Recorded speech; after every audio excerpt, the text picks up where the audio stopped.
Hi, I'm Drew. I'm Scott. Welcome to Every Man's Whiskey. Today, we're going to bite the bullet. Coors? No. Let's find out.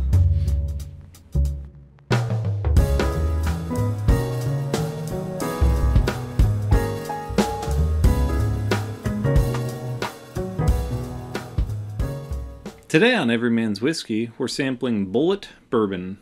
We have the Bulleit Frontier, the Bulleit 10-year, the Bulleit Barrel Strength, and our first ever rye. Drew, I am excited. I haven't had any of these before, and I'm really excited about the rye. As always, we are going to compare the appearance, the nose, the taste, and most importantly, the value.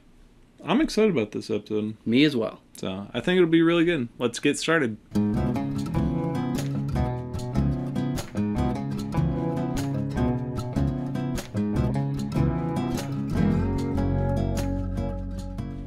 For our first tasting today, we're going with the Bulleit Frontier Whiskey. Drew, do you enjoy facts? Dude, I love that sound. That's just a good sound. It's a good sound. I love facts. Well, we're going to kind of start big and zoom in with each fact today. Okay.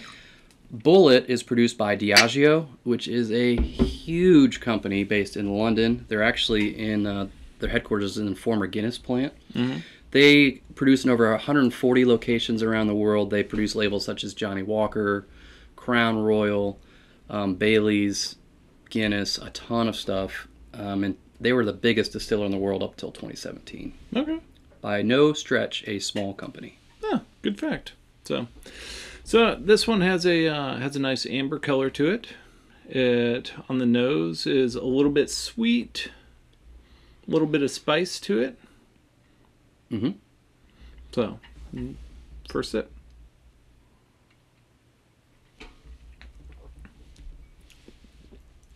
As a first sip of the day, it's just a hair bit harsh. On the back. Mm-hmm. On the back end. Smooth up the start, front. yep. Yeah, you're right. So, let's go for the second.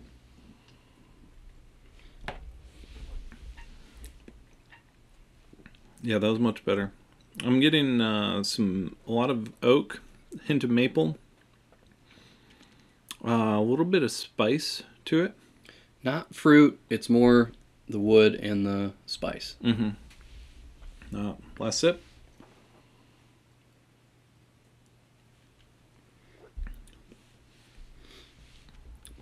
Has a nice long finish to it. I'm really liking it. So this one is $25. What are your thoughts? It's solid. I can see why it's a very popular mixer. Mm-hmm. I'm not in love with it. It doesn't really jump out at me. It's a little harsh. Mm-hmm. But it could be because it's my first drink of the day. That's fair. So, all right. Well, let's try the 10-year next.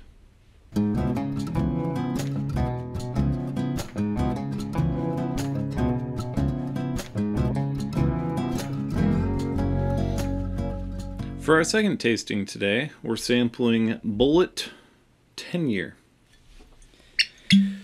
Drew, I don't know about you, but I can remember when Bulleit first hit the market, and I felt like it was just everywhere. Pretty quick rise, competing with Makers and Jim Beam as a top-selling mixing whiskey in the country.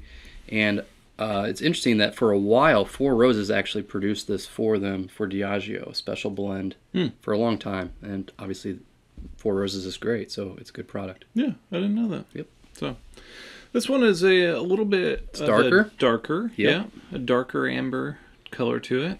On the nose, tons of oak. That's pretty much all I'm getting. I get oak. Tons of oak. Oak and ethanol. Well, it is whiskey. So, for the first sip.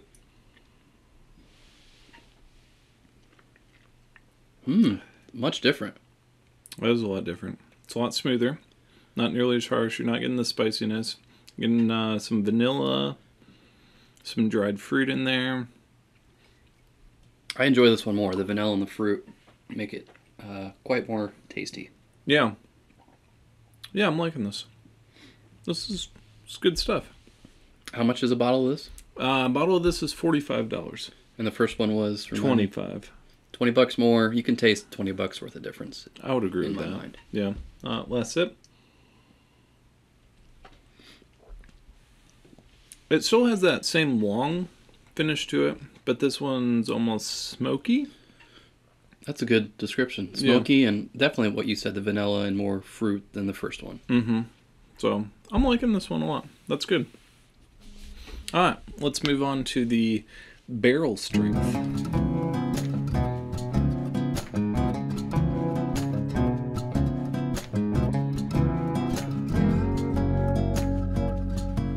For our next tasting today, we're doing Bulleit Barrel Strength. Now this one is over 120 proof.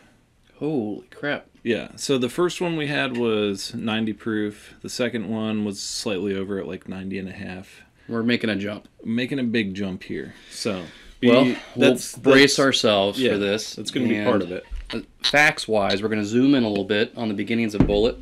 Tom Bulleit Jr. started Bulleit in 1987. Really widespread production in 99. But they trace some roots back to his great-great-great-grandfather, Augustus Bulleit, in like the 1830s to the 1860s. And kind of like he went on the frontier and he started this bourbon. And the legend says that he was distributing barrels from Kentucky to New Orleans. And he actually vanished and they don't know what happened to him. Oh. Kind of peculiar. Huh.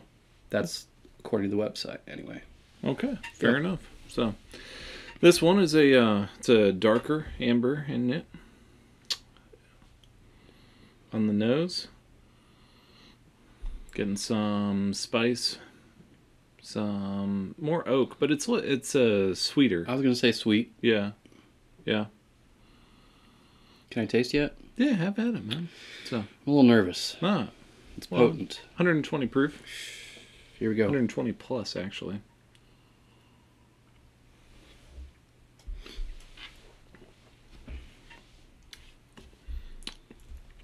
Burns my chapped lips. Yeah. So you can. Here's the thing: you can taste the proof, but it's not overpowering. There's not like a strong bite like I was expecting. Right. Which is impressive for that high of a proof. Right. Yeah, I definitely don't want to, go and whatever. But all right, it's got some maple to it. Has a lot of the qualities from the original. It's got that maple, that oak, that just kind of general spiciness to it. It's a little too strong for me. I'm gonna have to work my way up to this caliber. It's a potent one. It's a $60 bottle. So just $5 more than the last we tried? No, 15. Oh, 45. The last one, 45. Yeah.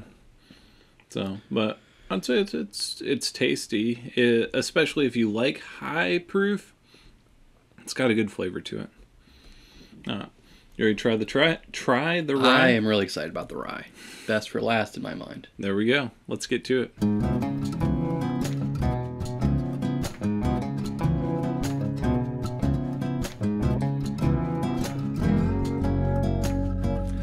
For our final tasting today, we're going to Bulleit Rye.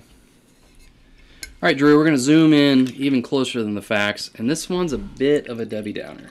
Yeah. Every family has their drama, right? 'Tis true. Bulleit has some like Jerry Springer level drama. Tom Bulleit Jr. started this, but his daughter helped a lot, and since then they've had a falling out, and there are some really serious allegations that she's put forth against him. There's a whole website that she's created dedicated to speaking her mind on the situation. I won't go into it, but it's to the point where there's some bars in Louisville that won't even serve Bulleit. Wow. Because of the situation. That's crazy. Yeah. Family drama. We all have it, but man, it's serious. Okay. Well, on to the beverage. Oh, I can't wait for this. It's really light colored compared to that. So 145 proof you just made me drink. It was 121. Thank you very much. Felt like more. I'm not actually a rye fan. I know. So I'm glad you have to drink this. Yeah. I mean, don't get me wrong. This is better than peanut butter. That's for sure. Low bar. But so this is a light honey color. Really light. It's a really pretty honey. So you got that. On the nose, I'm getting a lot of oak. Hint of vanilla. Mostly oak and vanilla. Vanilla. Mm-hmm. I can't really pick up on oak. Honey? No. No. I'm not getting that sweetness. None? Yeah. I get sweet. Let's go. Okay.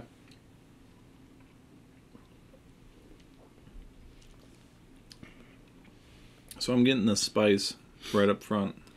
And that's kind of all the way like through. Rye. And the original recipe, like back in the alleged 1830s version of the story, is that it was really heavy rye content. So this kind of, the rye version of this is going back to the Bulleit roots.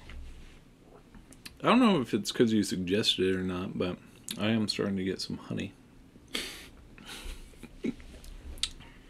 So, got the vanilla, got the honey, got the spice. I mean, it's not a bad. It's delicious. Okay. You don't like rye. I don't like rye, so it's hard for me to say whether or not this is coming off of that fantastic. super heavy proof, darker. That's true. This to me is refreshing. That's fair. Yeah, it's like a summer afternoon. The finish it's a lot shorter because all the others had a very long finish. And this is quite crisp.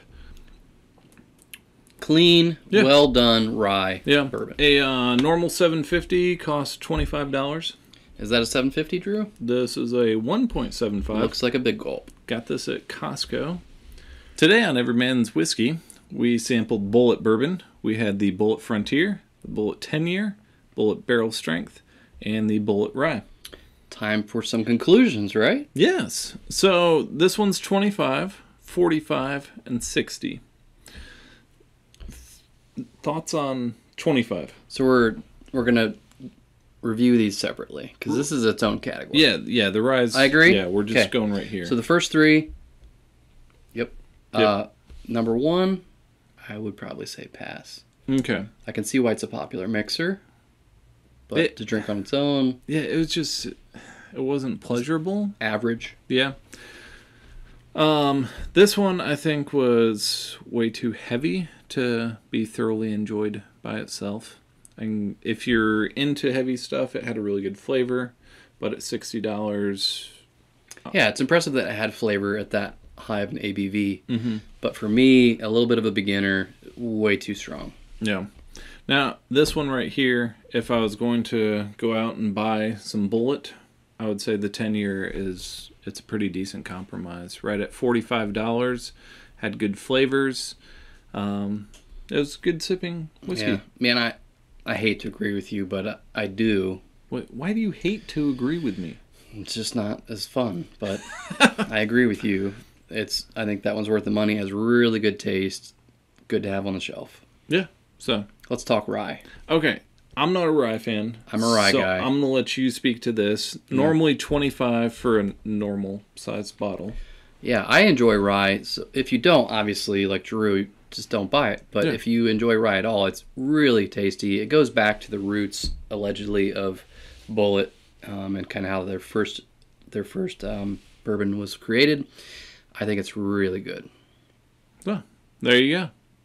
So next week, I'm excited. We're doing a Maker's Mark tasting. Okay. So we've got a few good ones there.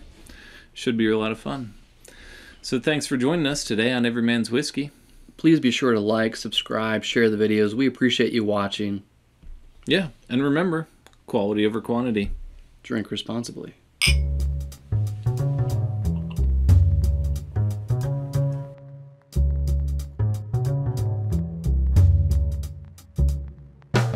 Boom, ba-da-da-bop, ba-da-da, boom. I think we heard your yawn in the middle of that, by the way. Yeah. You literally Joker. yawned over our take. Yeah. You yawned. I guarantee. No, what it broke up my flow. Early on, you were like, yeah. Yawn. Can I get this over with? I guarantee you'll pick it up on your nerd thing over there. What is that called? Computer? It's not a computer. That's a computer. It's a laptop. Same thing. But he's got all these nerd things on it hooked up. Yeah, I mean, you're not wrong there.